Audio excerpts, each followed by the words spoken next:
It's a couple more weeks until Christmas and the end of 2020. It's Will Chu here, your financial engineer. It's time for 2 Minute Tuesdays. Let's roll that intro.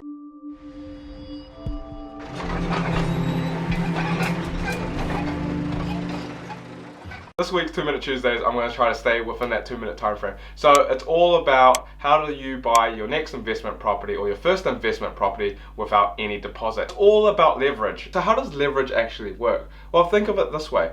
Let's say that you're playing golf and you've got a really short club and you want to hit it as far as possible.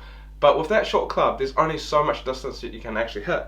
So the leverage is you get a longer club because now the length of the club is going to give you more force when you hit that golf club, then that ball is going to go much more further. So let's say that your golf ball is here and you want to hit as far as possible, but your golf club is only so short and it only goes this distance. Now, to leverage off a longer golf club, your golf ball is now going to be traveling a lot further because now you've got that extra length in the golf club to help you smash that golf ball as far as possible, and this extra bit is the leverage. Now that when you hit it, it goes twice the distance. Now that we've got leverage out of the way, we also need to understand what LVR is. Now I've done a whole video on what LVR is, given a whole explanation. You can click the link above or a link in the description below as well. But just to give you a quick recap, the banks allow you to borrow up to 80% of the value of the property that you live in. So an owner-occupied property, the bank will give you 80% or lend up to 80% of the value.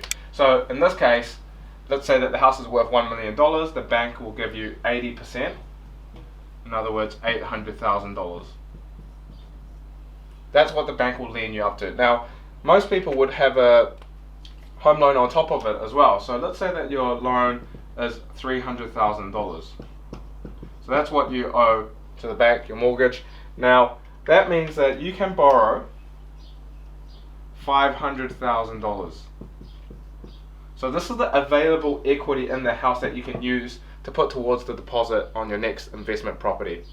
This number here, $500,000. So what can you do with that $500,000 that you can extract out from your existing property?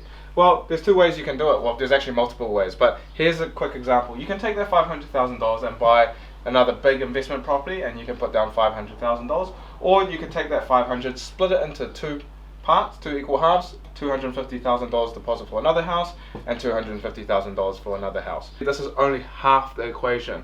This is one side that the banks look at, is saying that do you have enough equity to actually buy these houses? And then also you need to provide evidence that you can actually service and borrow that amount of money to buy these investment properties.